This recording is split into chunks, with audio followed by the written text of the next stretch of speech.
El miércoles 10 de abril de 1912, zarpó del puerto de Southampton, Inglaterra, el barco más grande y lujoso de aquel entonces, conocido como el RMS Titanic.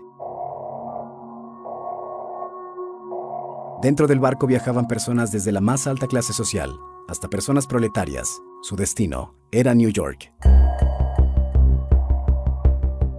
Pero fue 5 días más tarde que el mundo se conmocionó con la noticia de que el barco se había hundido. La historia de este barco siempre ha dado de qué hablar, pero en particular existe una muy inquietante, la cual habla de que el barco en realidad nunca se hundió.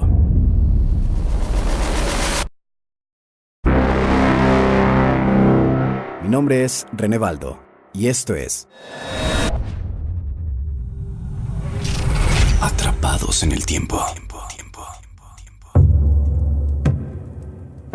En marzo de 1912, a un mes de que el viaje inaugural del Titanic llegara, los ejecutivos de White Star Line tuvieron una reunión muy importante y secreta. Esta empresa lideraba el mercado de los viajes transatlánticos y sus acciones estaban en un buen momento debido a la llegada del Titanic. Pero en realidad estaban en problemas debido a otro de sus barcos, el Olympic. Un barco gemelo del Titanic, el cual podría dejar a esta empresa en bancarrota. Este barco que 9 meses atrás había zarpado bajo el mando del mismo capitán del Titanic, llamado Edward John Smith, fue el primer gran proyecto de la empresa, con la visión de controlar totalmente el negocio de la navegación oceánica a vapor. Pero el Olympic tuvo fallas en su viaje inaugural, que casi terminan en desastre. 3 meses más tarde, el barco sufrió una nueva colisión, donde el buque Hawke lo golpeó y generó un agujero en el mismo sector donde el iceberg impactó al Titanic. Todo esto debido a una turbulencia hecha por el barco. A pesar de los daños que sufrió el Olympic, el capitán regresó al puerto. El barco debía ser reparado por segunda ocasión, y es aquí donde comenzaron los problemas, ya que la aseguradora no quiso hacerse responsable.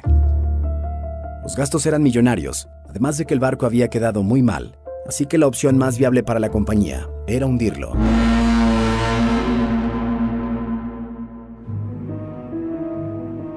El capitán Smith, el cual se supone que se jubilaría con el viaje del Titanic, se encontraba en grandes problemas con la empresa, debido a la serie de choques ocasionados. Así que para la White Star Line, él era el elegido para poder llevar a cabo el fraude, el cual dejaría a 1.514 personas muertas, incluido el capitán. Pero ¿cómo es que llevarían a cabo este plan? La empresa diseñó una estrategia en la que el Titanic sería reemplazado por el Olympic. Así que cambiaron la utilería, vajilla, y estacionaron al Olympic, ahora disfrazado del Titanic, en el muelle para así realizar el viaje hacia Nueva York, pero que su verdadero destino sería hundirse. Con este plan, la White Star Line lograría cobrar el millonario seguro. Pero ¿cómo es posible que esta empresa haya sacrificado a sus clientes? La idea era que un barco llamado el Californiano rescatara a los pasajeros. Este barco zarpó sin tripulación con destino a Boston, el 10 de abril, el mismo día que zarpó el falso Titanic. El capitán del Californiano era Stanley Lord, quien sería el rescatista al momento de la tragedia. Pero en aquella madrugada del 15 de abril, las cosas no salieron como se tenían planeadas. Para empezar, la tripulación se percató de que el capitán Smith no durmió en su habitación. Esa noche casualmente se quedó en la cabina del barco con su uniforme, y a pesar del informe de que en la zona había grandes icebergs, el capitán pidió que se aumentara la velocidad del falso Titanic, para después irse a refugiar al bar del barco. Según una carta escrita por una pasajera llamada Emily Richards, detalla que el capitán se encontraba bebiendo, pidiendo a su gente que se encargara del barco, los cuales al momento de ver el iceberg, tomaron decisiones que años más tarde, especialistas señalaron como contraproducentes.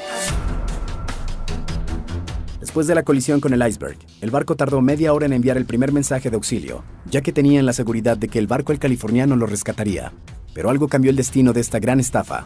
El capitán Smith tuvo una equivocación y reportó una ubicación a más de 20 kilómetros de donde se supone deberían estar, además de que un barco de pesca ilegal llamado el Samson se interpuso entre ellos. Tenían aproximadamente 3 horas para que el barco terminara por completo dentro del mar, pero la tripulación se encontraba tranquila. Pero una vez que el capitán se percató de que el rescate ya era imposible, comenzó el caos. Con la seguridad de que todo estaba perdido y que contaba con solo 30 minutos para salvar las vidas, el capitán pidió que los botes salvavidas fueran a su máxima capacidad. Algunos testigos afirmaron años después que el capitán murió ahogado desde el puente, intentando poder tomar uno de los botes salvavidas. En su momento y a pesar de que habían planeado muy bien la farsa, con el paso de los años se fueron descubriendo algunos errores. Por ejemplo, el Titanic original tenía 14 ventanas y el Olympic contaba con 16, según los planos originales del barco, y el barco que se encuentra hundido cuenta con 16 ventanas. Además, se dice que algunas personas, unas horas previas antes del viaje inaugural, decidieron no abordar el barco, ya que el rumor sobre el posible fraude se había difundido. Uno de ellos fue el multimillonario JP Morgan, quien con el pretexto de que no se encontraba bien de salud, decidió no realizar el viaje.